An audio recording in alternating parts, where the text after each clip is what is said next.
અને મુદ્દાની વાતમાં હવે વાત કરીશું વિશુદ્ધ રાજનીતિની। જી હા, અત્યારે બે મોસમ ચાલી રહી છે। એક તો ચોમાસાની મોસમ ચાલી રહી છે, સાથે સાથે ચૂંટણીની મોસમ પણ ચાલી રહી છે। અને આ ચૂંટણીની મોસમમાં કોણ બાજી મારી ગયું છે? એક નામ સામે આવ્યું છે, ગોપાલ ઇટાલિયા।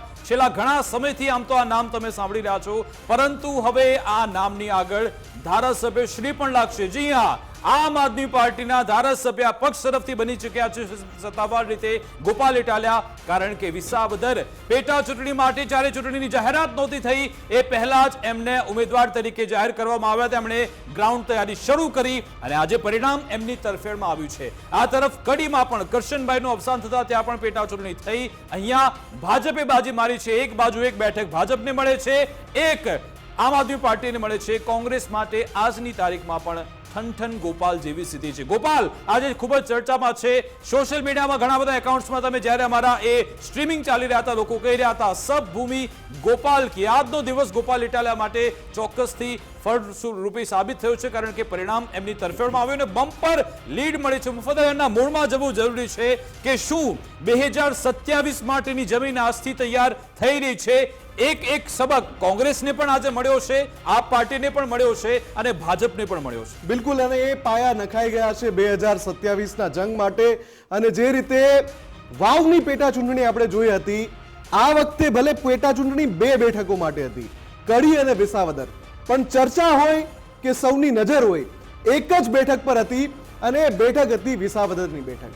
કેમ કે અહીંયા જે લડાઈ હતી એમાં આપના તેજ તર્રાર યુવા નેતા ગોપાલ ઇટાલિયા હતા મેદાનમાં।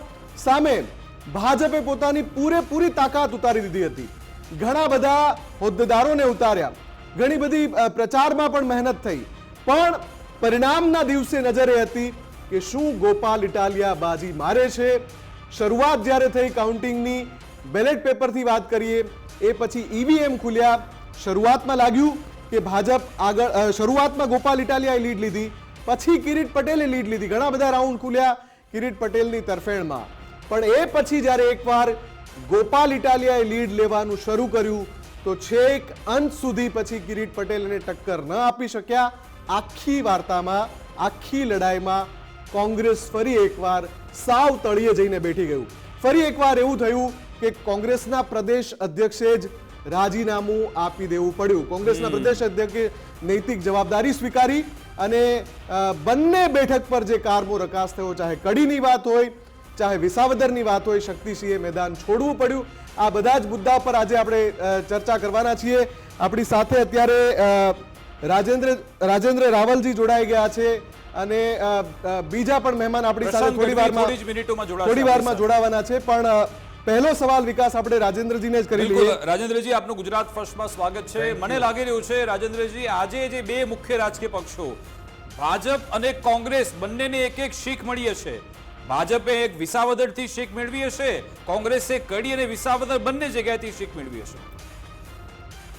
રાજેન્દ્રજી, જ્યારે કોઈ પણ ઇલેક્શન થાય ત્યારે હાર અને જીત બંનેની વચ્ચે કેટલાક પ્રશ્નો ઊભા થતા હોય છે। વિસાવદરની અંદર ગોપાલ ઇટાલિયાની જીત થઈ, એ જ્યારે આખા દેશની અંદર ભાજપ ચાલતું હોય અને માનનીય પ્રધાનમંત્રીશ્રીના સ્ટેટમાં જ આપ જેવી નવી પાર્ટી કહી શકાય જેને, જેના હમણાં ગયા વર્ષોમાં એના સુપડા સાફ થઈ ગયેલા દિલ્હી સહિતમાં, અને એ ગુજરાતમાં જ્યારે માથું ઉચકે ત્યારે રાજકીય એક મોટું આ પ્રશ્ન ઊભો થયો કહેવાય। હવે કેમ થયું? તો આ વિસાવદરની જે સીટ છે એમાં એક તો ઉમેદવાર જે લાવ્યા એ ગોઠવણીથી આવેલા છે, બીજું વિસાવદરની જે સમસ્યાઓ છે મૂળ રોડ રસ્તાની, એટલે આ પ્રદેશને ભાજપ વિરોધી પ્રદેશની માનસિકતાથી ત્યાં કોઈ વિકાસ કામ થયું નથી, એટલે ત્યાંની પ્રજા નારાજ છે। ત્રીજી વાત, સૌરાષ્ટ્રનું જે રાજકારણ છે એની જે પણ ગાંઠ ગડમથલો હતી એનું પણ આ નુકસાન થયું છે। અહીં શરૂઆતમાં એક વાત એવી હતી કે આ કેશુ બાપાનો એરિયા કહેવાય, આપણા ગુજરાતના પૂર્વ મુખ્યમંત્રી અને પાટીદાર સમાજના આગેવાન કેશુભાઈ પટેલ, એમના પરિવારમાંથી ટિકિટ આપવાની વાત હતી, પણ ત્યાં કોઈ કશું એવું થયું નહીં।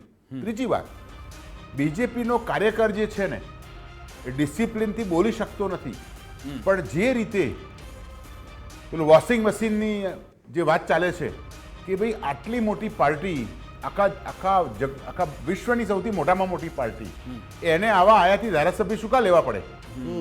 જેને પ્રજા દિલથી ચાહે છે, પ્રજા ખોબે ખોબે વોટ આપે છે, તો શા માટે પાર્ટી આ રીતે બહારથી જે ધારાસભ્યો ને ખરીદે છે? પણ એના વિપરીત આપણી જોડે આ પરિણામ છે. બધા અલ્પેશ ઠાકોરનું ઉદાહરણ લઈ લો, અર્જુન મોઢવાડિયા, સીજે ચાવડા, બધા વિપરીત જ આવ્યા હતા, એટલે એ બધા જીતીને આવ્યા છે.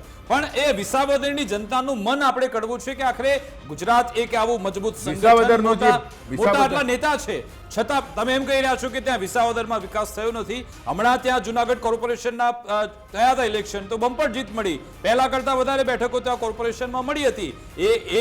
એ કઈ રીતનું પરિણામ છે? બીજી બાજુ કોંગ્રેસ અને ભાજપ આ બંને એવું તો શું ભૂલ કરી જાય છે દર વખતે કે આવી સ્થિતિ સર્જાય? કોંગ્રેસનું અહીંયા કશું હતું જ નહીં. એમાં કઈ સાંઠગાંઠ થઈ હોય કે ગમે તે કારણ હોય, પણ એનો ગઢ હતો પહેલા, એનો પહેલા ગઢ હતો, પણ આ ગઢ પછી આપનો થયો હતો.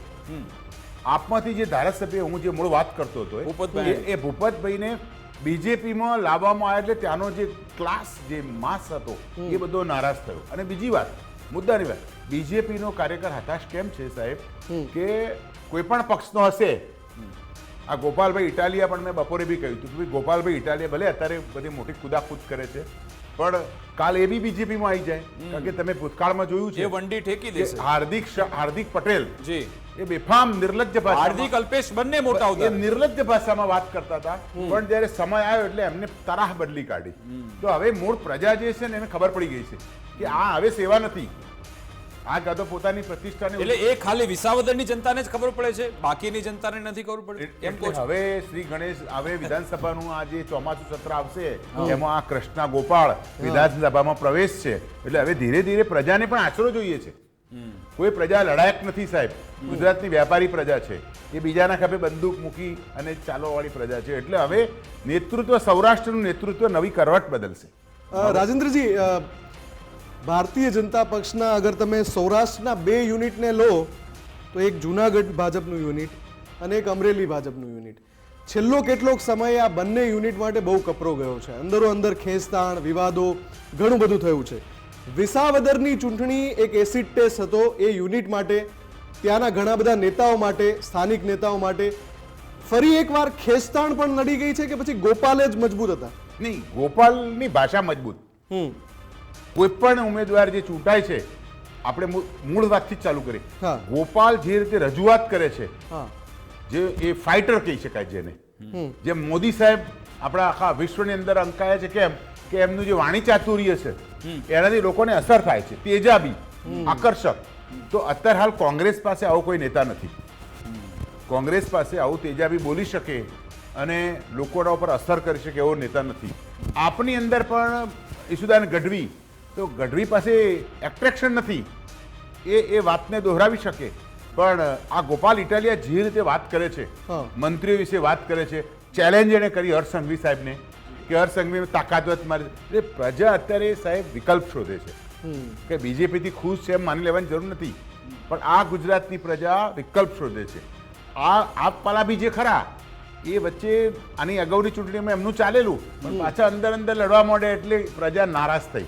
તો હવે ગુજરાતની પ્રજા, દેશનો વડાપ્રધાન ગુજરાત, એટલે જાય તો જાય કહાં? એટલે વિસાવદર, તમે હમણાં મને જે કહ્યું કે ભાઈ જુનાગઢમાં કેમ નહીં, તો જુનાગઢની અંદર ભાઈનું કહેવું જે છે કે જુનાગઢની અંદર આટલો બધો કંકાસ નહોતો. ભૂપત ભાયાણીને લાવ્યા ભાજપમાં, મેઇન કારણ આ જ છે કે જે કોંગ્રેસમાંથી, જેમને કોંગ્રેસની અંદર જેમનો અંતરાત્મા દુખતો હતો, જેમને સ્વતંત્રતા નથી, એ લોકો હવે અધવચ્ચે જે ભાજપમાં આવ્યા એનાથી આખી પાર્ટીના મહત્તમ કાર્યકરો નારાજ છે. આ મેઇન ફેક્ટર. અચ્છા, આજે શક્તિસિંહ ગોહિલે એમણે પોતે જવાબદારી સ્વીકારી કે હું આ સ્વીકારી રહ્યો છું કે મારા કારણે આ પરિણામ આવી રહ્યા છે. છેલ્લે સ્થાનિક સ્વરાજ્યના પરિણામ આવ્યા, એ પહેલા લોકસભા અને આ 2 પેટા ચૂંટણી, એમાં પણ કારમી હાર થઈ. એના કારણે પછી હવે બીજા કારણ આપ્યા છે, પરંતુ મેઇન આ જ કારણ છે. શું શક્તિસિંહના જવાથી જે નવા અધ્યક્ષ આવશે, હમણાં 2 દિવસ પહેલા બધા નવા શહેર પ્રમુખોની નિમણૂક પણ થઈ ગઈ છે.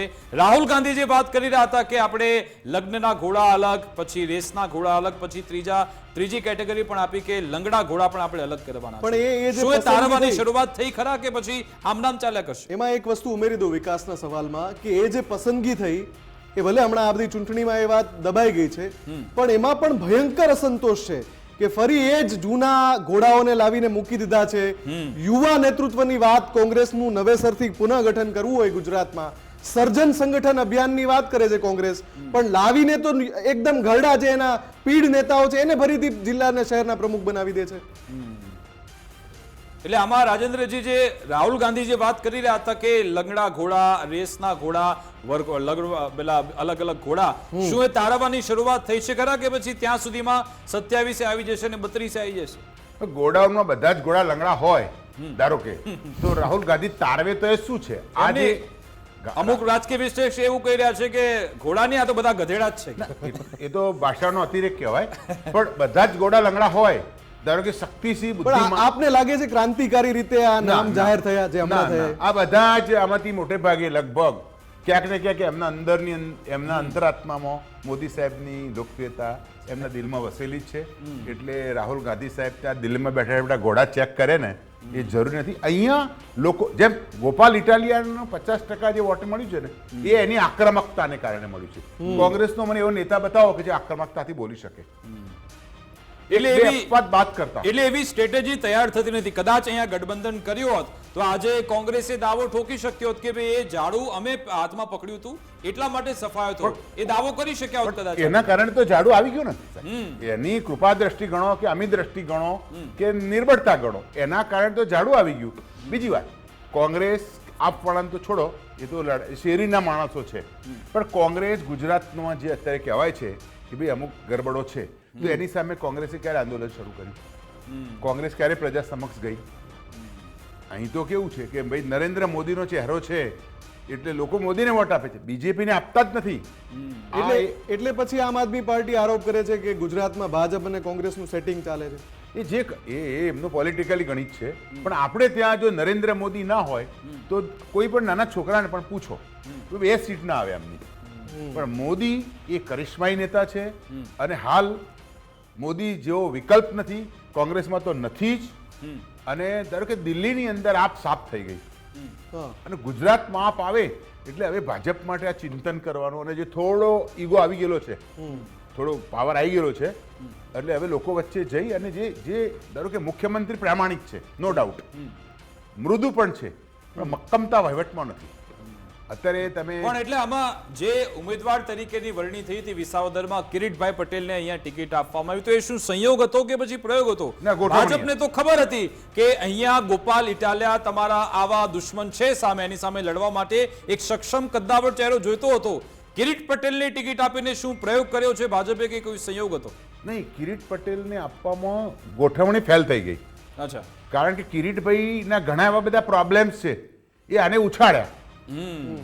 કિરીટભાઈના જે પ્રશ્નો છે એમના સ્થાનિક અથવા એના મંડળીઓના, એ બધા આને બહુ બુદ્ધિપૂર્વક ઉછાળ્યા. ત્રીજી વાત, ઈવીએમ ઉપર પણ છેલ્લી ઘડીએ એમને એની મિનિટ્સ બધું લખેલું છે, તમે એક માર્ક કરો.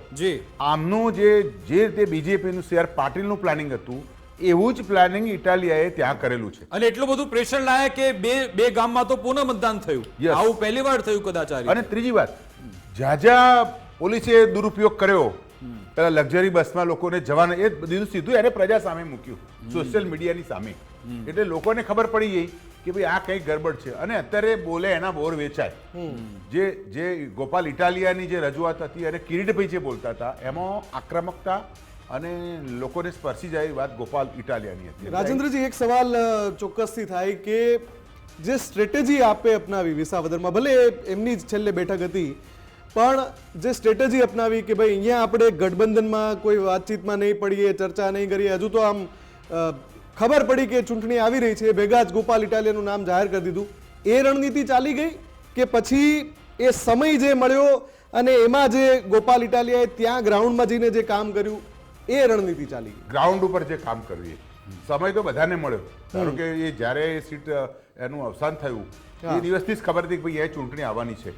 ધારો કે કડી, તો કડીની અંદર બધા મંત્રીઓ ગયા, પણ ત્યાં જે પેલા બક્ષીપંચના આપણા સંસદ સભ્ય છે અને ત્યાંના ભાજપના જિલ્લાના પ્રમુખ પૂર્વ રાજગુરુ, એ સતત લોકો વચ્ચે ત્યાં છે, અને એમણે નાના પ્રશ્નો લોકોના હોય, જિલ્લાના ભાજપના પ્રમુખ રાજગોર અને ભાઈ પેલા નાયક, મિસ્ટર મયંક નાયક, નાયક. મયંક નાયક, એમનું સતત કડીના જે બક્ષીપંચના અને ઇતર કોમના જે લોકો છે એમની સાથે સતત કોલોબરેશન રહ્યું છે. મંત્રીઓ જાય, ગાડી લઈને લાલ લાઈટ વાળી કે ગમે તે લાઈટ વાળી ગાડી લઈને જાય, એનાથી લોકો વોટ નથી આપી દેતા. હા. પણ જે પેલા સંગઠનના માણસો છે એમણે કડીમાં નીતિનભાઈના નેતૃત્વમાં મજબૂત કામ કર્યું છે, એટલે એમની લીડ વધી. પણ એટલે જો કડીમાં આવું તમારું એવું ટાઈમલાઈન હોય, તમારું એવું ત્યાં પ્લાન તૈયાર હોય, તો વિસાવદરમાં આખરે ભાજપ કેમ થાપ? હું સવાર એટલા માટે પૂછતો હતો, સંયોગ અને પ્રયોગોની વાત કરી, તમે કહ્યું કે કિરીટભાઈ સાથે બીજા અલગ અલગ મુદ્દા એ જોડાયેલા હતા, ભાજપને શું નહીં ખબર હોય, એમનો બાયોડેટા આવ્યો ત્યારે, અને એની સાથે સાથે જવાબદારી કોને સોંપવામાં આવે છે? જયેશ સાદડિયાને આ બેઠકની જવાબદારી સોંપવામાં આવે છે. જયેશ સાદડિયા છેલ્લા ઘણા સમયથી સરકારથી સાઇડલાઇનમાં છે. ઇફકો વખતે પણ સરકાર સામે, સંગઠન સામે આવી ગયા હતા. તો શું આ એક પ્રકારનું ગોઠવણ જ હતી? કોઈ લેબ ટેસ્ટિંગ થઈ રહ્યું હતું અહીંયા? ઘર ફૂટે ઘર જાય.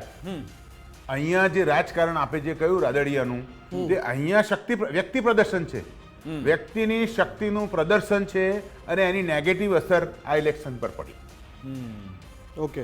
અને જવાહર ચાવડાનું નામ પણ ખૂબ ચર્ચાવા લાગ્યું કે વિસાવદરના આ જે પરિણામો આવ્યા એમાં એક પાસું જવાહર ચાવડા પણ છે, એના કારણે પણ ભાજપને ઊંધામાંથી ખાવું પડ્યું. હા, અહીંયા પાછો બીજો મેઇન પ્રોબ્લેમ શું થયો કે પેલી લીલી સાઈવાળી પેન માટે ઘણા સમયથી આ લોકો રાહ જોઈ રહ્યા છે. પણ આ માળખું છે રાજ્ય સરકાર અથવા તો એમનું પ્રદેશ માળખું, મગનું નામ મરી પાટતું જ નથી. મંત્રી થવા માટે દરરોજ જે લોકો સપના જોવે છે એ એમના સપના એમને એમ રહ્યા, અને આ થઈ જશે અને હું રહી જઈશ. એટલે આંતરિક જે વિખવાદ છે ને એને શમાવવાની જગ્યાએ એને બળ મળી ગયું, અને એની ઇફેક્ટ પણ આ ચૂંટણીમાં પડી છે.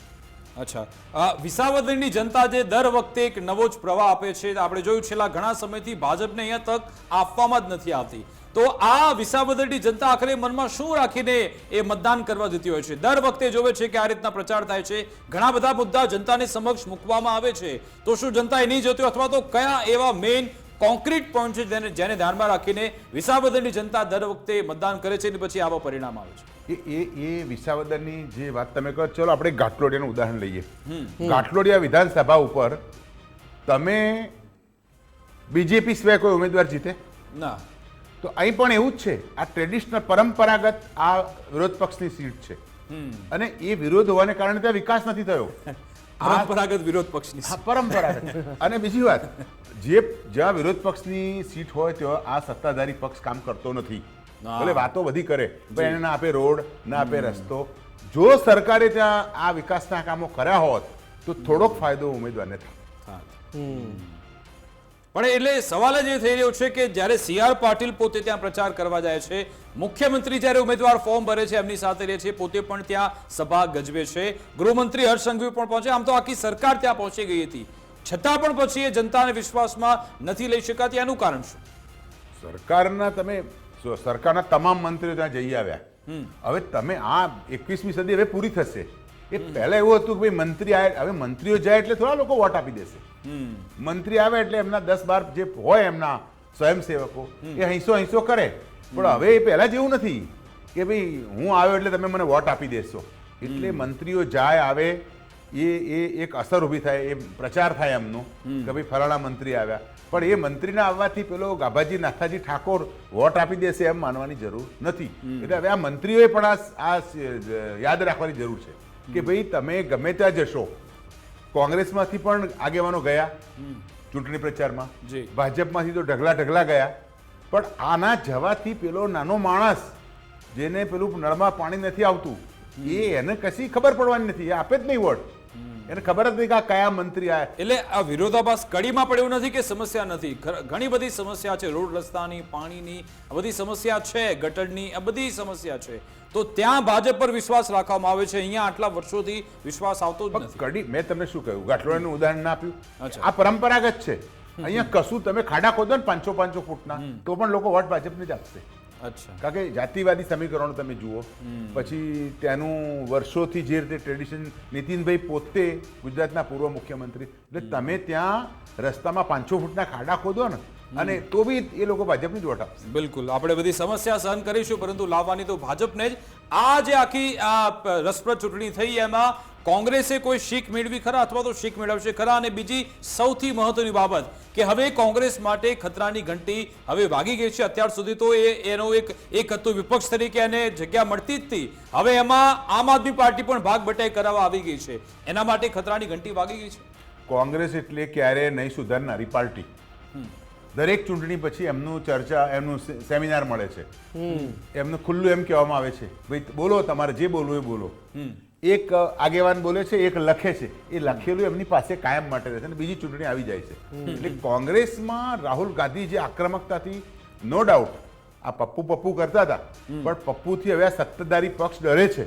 પણ આ પપ્પુ જે ખરા એ નીચે ફેલાઈ શકતા નથી. એનું કારણ જમીની સ્તર ઉપરનું કોંગ્રેસનું નબળું નેતૃત્વ. ચલો, એક આજની ચર્ચાનો એક ઓફબીટ સવાલ એ પણ પૂછી લઉં કે શક્તિસિંહ ગોહિલે આ જે નિર્ણય જાહેર કર્યો, રાજીનામું આપ્યું, શૈલેષ પરમારને અત્યારે જવાબદારી સોંપાઈ છે, પણ કોંગ્રેસ જો 2027ને કદાચ જો ફોકસમાં રાખતી હોય, જેમ તમે કહી રહ્યા છો કે દર વખતે એ લોકો મંથન કરે છે પણ પછી જમીની સ્તર પર કોઈ અમલવારી નથી કરતા, પણ 2027 માટે જો કોંગ્રેસે ફરીથી બેઠું થવું હોય તો કોઈ ચહેરો છે જે આ જવાબદારી નિભાવી શકે પ્રદેશ કોંગ્રેસમાં? ચહેરો તો ધારો કે એક નટવરલાલ શાહ હતા, તમને કદાચ ખબર હશે, બિલકુલ સીધા સાદા માણસ, એમનું કોઈ કોમ્યુનિટી બેઝ નહીં, છતાં કોંગ્રેસના પ્રમુખ તરીકે એ 1986માં એ સંપૂર્ણ બહુમતી સાથે કોંગ્રેસ સત્તા પર આવેલી અને માધવસિંહ સોલંકી મુખ્યપ્રધાન થયેલા. એટલે કોંગ્રેસમાં ચહેરા છે, પણ ચહેરાની પાછળ બીજો એક ચહેરો પાછો એવો છે કે જે એના કપડાં ખેંચી અને એને નીચે લાવે છે. એટલે કોંગ્રેસના પ્રમુખને સંપૂર્ણ સ્વાયત્તા ન મળે ત્યાં સુધી આ કોંગ્રેસ 27 37 સુધીમાં પણ એનું કશું ના કરી શકે એવું નથી. કોંગ્રેસમાં સક્ષમ કાર્યકરો છે, ઘણા બધા એવા છે કે ટક્કર લઈ શકે, પ્રતિભાશાળી છે, પણ આની જે આંતરિક જૂથબંધી, માનસિક જૂથબંધી, આંતરિક જૂથબંધી તો આપણે સાથે બેસીને સોલ્વ થાય, પણ જે માનસિક જૂથબંધી છે, Shaktisinh is a powerful person, પણ શક્તિસિંહને બિલકુલ એમનું વ્યવસ્થિત રીતે વેતરી નાખવાવાળી આખી એક ટીમ કોંગ્રેસમાં તૈયાર જ છે. અચ્છા, રાહુલ ગાંધી હવે એક એવો ફોર્મ્યુલા લઈને આવ્યા છે ને ગુજરાતમાં એ પાયલટ પ્રોજેક્ટ એ કરી રહ્યા છે કે અત્યાર સુધી જ્યારે પણ ટિકિટોની વહેંચણી થતી તો પ્રદેશ પ્રમુખ અને વિધાનસભાના નેતા બેસતા, એ બધું નક્કી કરીને ત્યાં પછી મોકલી દેતા, એ પછી કન્ફર્મેશન થઈ જતું. રાહુલ ગાંધી હવે એવું કહેતા હતા કે સાથે સાથે જિલ્લા પ્રમુખને પણ તમે લઈને આવો, એટલે જે પણ ટિકિટ વહેંચણી થશે એમાં જિલ્લા પ્રમુખ પણ મહત્વનો ભાગ ભજવવાના છે. જિલ્લા પ્રમુખોનો જો હાથ મજબૂત થાય એનાથી કોંગ્રેસને કોઈ ફાયદો મળતો દેખાઈ રહ્યો છે આપને? જો મારું તમને ઉદાહરણ આપું તો બીકે જયપુરની અંદર એમની કોંગ્રેસની એક કેન્દ્રીય કમિટી મળેલી, એની અંદર રાહુલ ગાંધી એમ કહેલું, CWC રાહુલ ગાંધી એવું કહેલું કે ભાઈ આ ટિકિટમાં 3 કરોડ ને 4 કરોડ લેવાયા છે, એના મને તમે પુરાવા આપો. કોઈ પુરાવો આપ્યો નહીં. એ બધા દરેક કમલનાથે આ વાત કરી, દિગ્વિજયસિંહે વાત કરી, એક શંકરસિંહ બાપુ બી હતા, બધાએ પોતાના સજેશન કર્યા, સજેશનનું કશું થયું નહીં. એટલે રાહુલ ગાંધી જે વાત કરે છે ને એનો જમીન ઉપર એ જે છોડ વાવે છે ઉગતો નથી. વૃક્ષારોપણ તો સરસ કરે, એમનો કોન્સેપ્ટ પણ સારો છે. બીજેપી પાસે બી નથી આવું. બીજેપીમાં તો કોઈને પૂછતું જ નથી ક્યારે તમને કાલે તમે સારું બોલો, કોણ સીએમ બની જશે ખબર નથી, તમને બી બનાવી દે આવતીકાલે. તો બીજેપીમાં આ હતાશા છે. ત્યારે કોંગ્રેસમાં આટલી બધી લિબરલ જે આપી લિબર્ટી, પણ એ ક્યારે અમલીકરણ થાય તો અમલીકરણ નથી, સપનાઓનું કરણ છે. અને કોઈ પણ તમે ગમે તેટલી કેન્દ્રીય કમિટીઓ બેસાડો, સેમિનારો કરો, ચર્ચા, પણ પ્રજાના પ્રશ્નો લઈને સરકારી કચેરીઓમાં જનારા કેટલા કોંગ્રેસવાળા? ચૂંટણી આવે છે એટલે બધા તૈયાર પટ્ટા પહેરીને. અત્યારે શું? અત્યારે પ્રશ્નો છે જ. પણ એટલે એક વાત નક્કી થઈ ગઈ કે કોંગ્રેસને જો પોતાનું અસ્તિત્વ ટકાવી રાખવું પડશે, જો મજબૂત થવું પડશે તો આવી જે પાર્ટીઓ છે એનો સહારો લેવો પડશે. બિહારમાં ક્ષેત્રીય પાર્ટીનો સહારો લઈ રહ્યા છે, બંગાળ હોય, યુપી હોય કે પછી ગુજરાતમાં પણ આમ આદમી પાર્ટીના સહયોગ વિના કોંગ્રેસનો ઉદ્ધાર નથી. નક્કી છે જો ગઠબંધન કરે તો એનો ફાયદો મળશે. બનાસકાંઠામાં આપણે જોયું હતું કે લોકસભા વખતે ગઠબંધન કર્યું, બનાસકાંઠા બેઠક એમના ફાળે આવી, તો એ હવે કોંગ્રેસ માટે એ કદાચ નિર્ધારિત થઈ ગયું છે કે ગઠબંધન સિવાય ઉદ્ધાર નથી. કોંગ્રેસ તો એક જમાનાની, આ જેમ અત્યારે બીજેપી વિશ્વની સૌથી મોટી પાર્ટી છે, એમ કોંગ્રેસનો એક જમાનો એવો હતો કે મેં બપોરે બી કહ્યું હતું કે ઇલેક્ટ્રિકનો થાંભલો ઉભો રહે ને હા તો બી જીતી જાય એની જગ્યાએ અત્યારે અમને આશરો મારી હેલ ઉતારો રાજ કરવાનો એનો પ્રસંગ આવ્યો છે. એનું કારણ નબળું નેતૃત્વ, એકબીજા ઉપરની ઈર્ષા, એકબીજાને પતાવી દેવાની વૃત્તિ અને લોકોથી દૂર જવાનું. કેટલા કોંગ્રેસના કાર્યકરો જિલ્લા મથકે જાય છે. આજે તમે જુઓ બીજેપીના કાર્યકરો સચિવાલયમાં ભરપૂર, જિલ્લા સ્તરે ભરપૂર. ભલે કામ ના થાય, 2 નંબરની વાત છે, પણ એમનો શો આવો શો કોંગ્રેસ પાસે નથી.